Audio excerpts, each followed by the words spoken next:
à tour truculent et plein de malice, mystérieux ou nostalgique.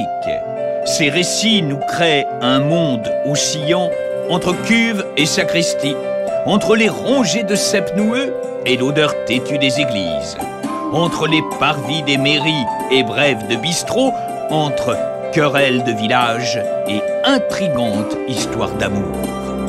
Un monde qui est le tien, le mien, le nôtre, qui prend ses racines dans une terre de vigne, le Beaujolais, mais qui pourrait être n'importe quelle autre terre de vigne de notre bonne vieille planète. On va être embocconné par les autos. Puis le Joannès, il va demander une autorisation, etc., etc., etc. Et le maire trancha, il y a qu'à.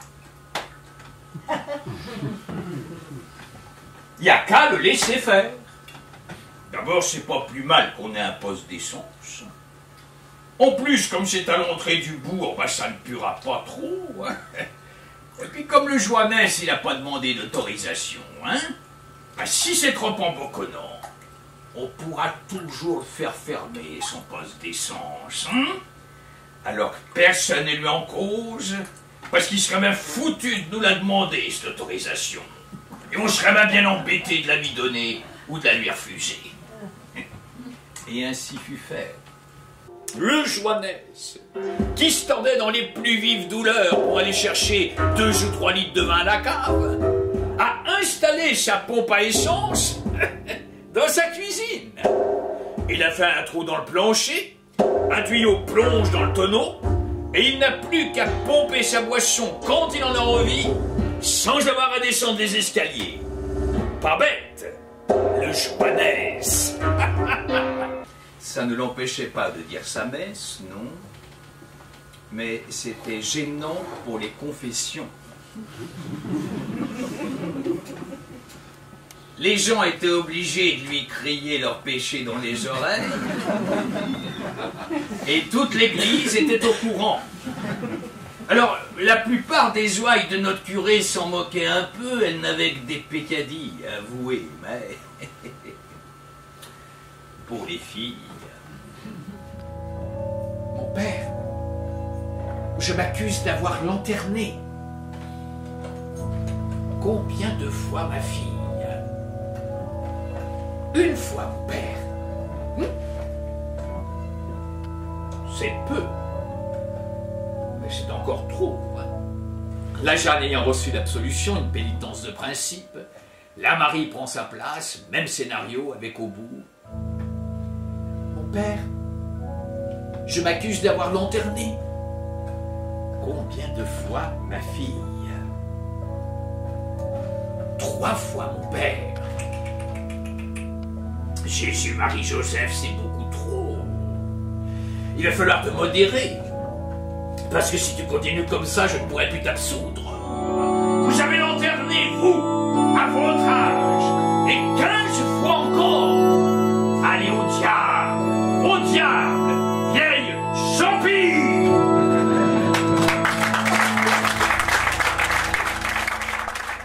Pourtant, comme le péché et le grand-père s'affaiblissaient, un matin il ne put se lever, et la dernière image qui l'emporta sans doute dans ses ténèbres, ce fut, à travers la fenêtre de la chambre où il était né et où il allait mourir, celle du vieux péché, planté sur la colline.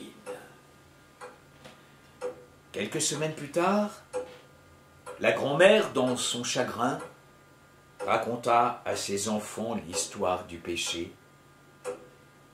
Elle était enfant, et le grand-père d'Émile un galopin. Pour eux, les vendanges, c'était la fête. Et le soir, au moment du repas, ils s'endormaient sur un coin de table, la tête posée au creux des coudes.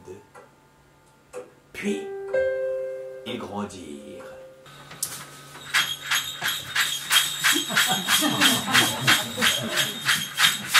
Et au bout d'une bonne dizaine de minutes, le godeluron qui sentait son parisien à 10 lieues se mit à causer et à raconter sa vie. Il était voyageur de commerce, il allait vendre des fonds produits chez vigneronne. Enfin bref, le bavard cassait les oreilles du Joannès qui d'un petit coup sur les rênes fit ralentir la gamine qui déjà stressait pas.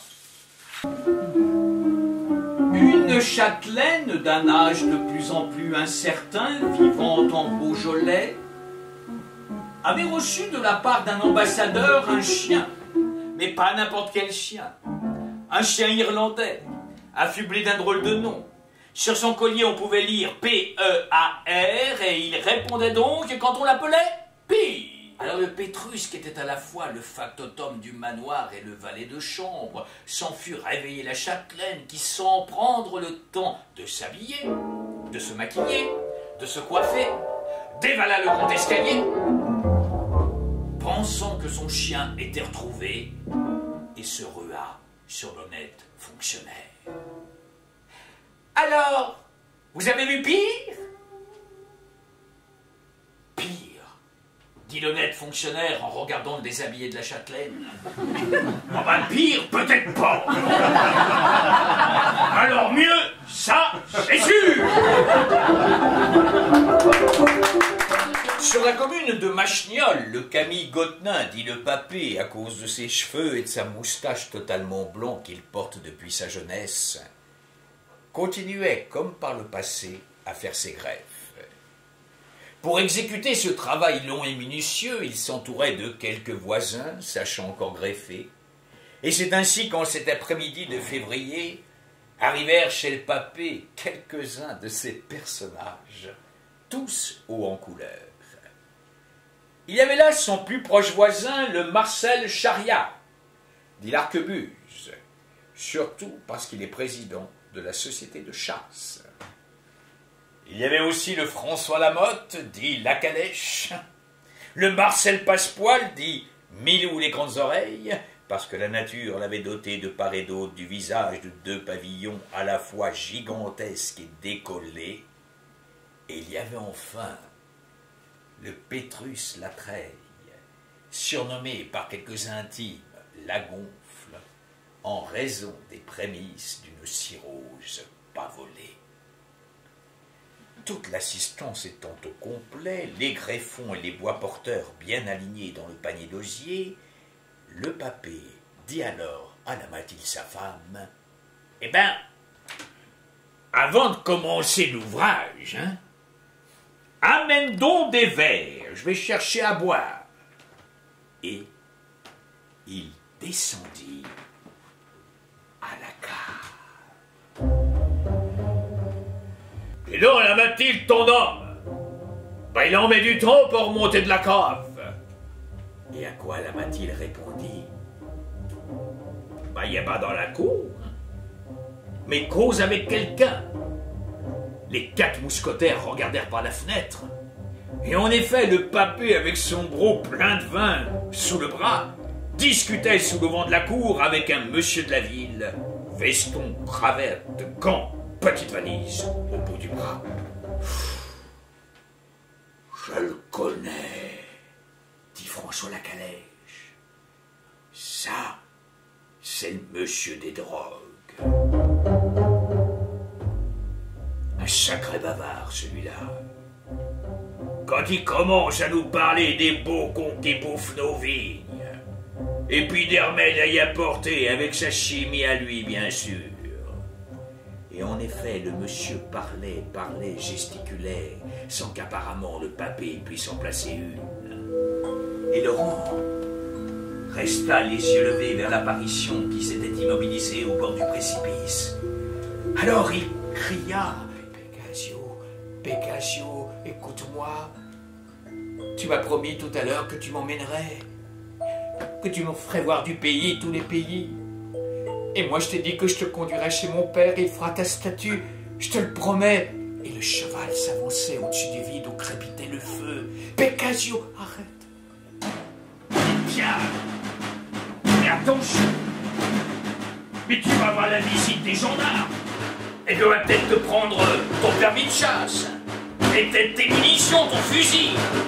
Le Piard conclut qu'il ne changerait rien et que tout continuerait comme avant.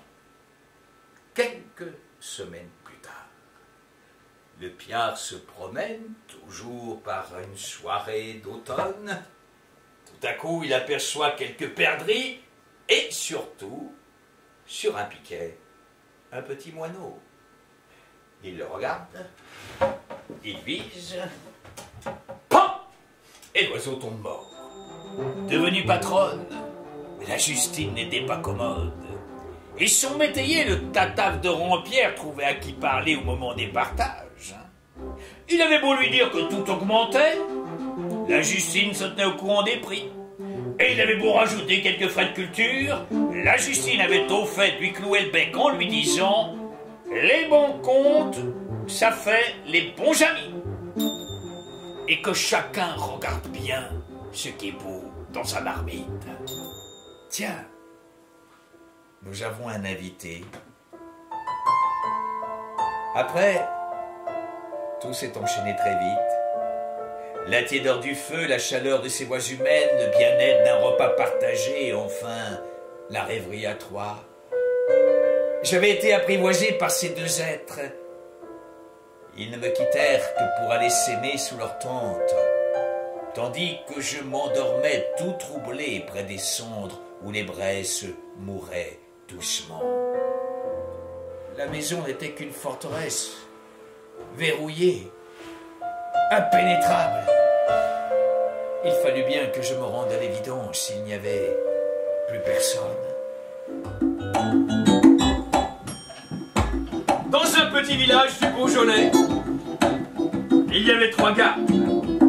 D'abord le garde champêtre, Gabriel Dufouin, un vieux de la vieille, 2 blessures, 3 citations, la croix de guerre, la médaille militaire, très fier d'un certain neveu que personne ne connaissait, paraît-il ambassadeur du côté du Pérou, de l'Argentine. Toute la population fut ameutée. On sortit comme on put Chapiron du ruisseau. Ses premiers mots furent « 20 Dieu » et à l'encontre du garde champêtre. Ah, ça va lui coûter cher à ton neveu l'américain. Parce que pêcher en période prohibée, puis en plus attraper mon chien par des bonbons qui en sera peut-être infirme. Et l'autre appliquait déjà « Si tu verbalises, Chapiron, moi aussi. Parce que t'as bousillé le garde-fou. Destruction de biens publics, ça va jusqu'au correctionnel. » Et le maire arriva et dit « Chapiron, va te changer, tu vas attraper la crève. Et soigne le cul de ton chien, ça pourrait s'envenimer, hein? Dufouin, rentre ton neveu au bercail, va porter le courrier de la mairie et rendez-vous dans 1 heure chez moi. On réglera l'affaire. » Petit papy, tu me le donneras ton avion? Et le grand Charles manqua renverser son bol. Mais quel avion? L'avion qui est dans ta chambre. Mais enfin, mais je n'ai pas d'avion dans ma chambre. Papy, tu m'as promis cette nuit. Et tous les regards convergèrent vers le grand Charles, qui continuait à beurrer sa tartine pour prendre une contenance. Et tout le monde pensait que le grand Charles avait été raconter des sornettes au bambin quand il était rentré copieusement éméché de la réunion de la cave coopérative. Aussi bon prêtre que franc buveur, le curé d'Arbuissonnat n'avait pas son pareil pour lever le verre dans tout le voisinage. À chaque fois qu'un nouveau plat arrivait, il prenait son verre, et fort de sa tenue ecclésiastique, il disait « Mes enfants, avec ce mets que je bénis, il faut boire du vin. » Et on en était à la brioche que peut-être pour la 4e fois il reprenait. « Mes enfants, avec ce mets que je bénis, il faut boire du vin. » Et chaque fois il s'exécutait, il buvait son verre. Alors un des convives lui demanda « Selon vous, monsieur le curé, avec quoi ne faut-il pas boire de vin ?» Et le bon curé, avec un sourire rayonnant d'une évidence pareille aux certitudes divines, « Mais avec de l'eau, mon fils. »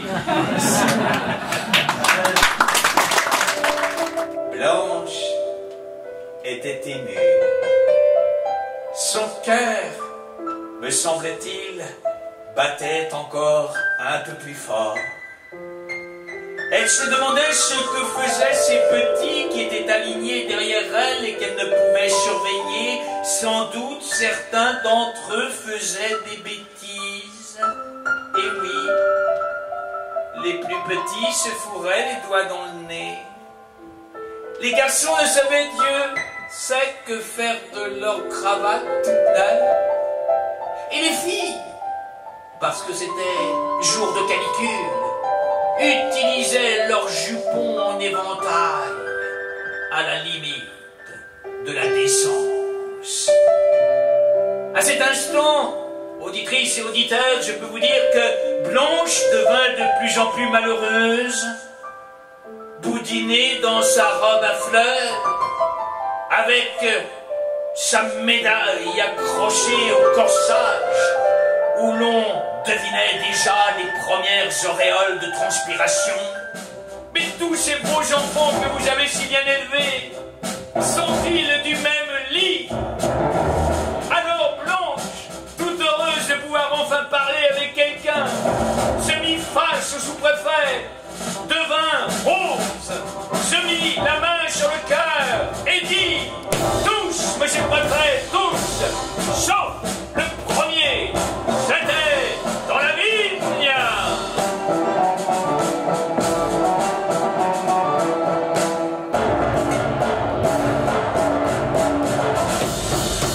Eh bien, chères auditrices et auditeurs, nous rendons l'antenne immédiatement. Bonsoir.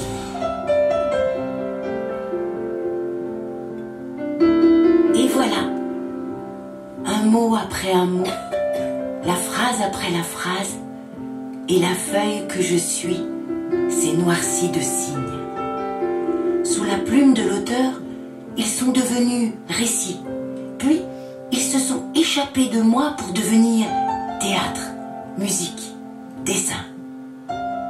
En quelque sorte, ces empreintes sont un fil de couleur rouge, comme le rideau du théâtre ou le nectar de la vigne, reliant des objets mémoires et des gens qui se connaissent par cœur, par le cœur, par leurs mots, par leur silence, qui s'en iraient soudain ou resteraient très longtemps pour vivre cette comédie humaine qui est tienne, mienne, nôtre.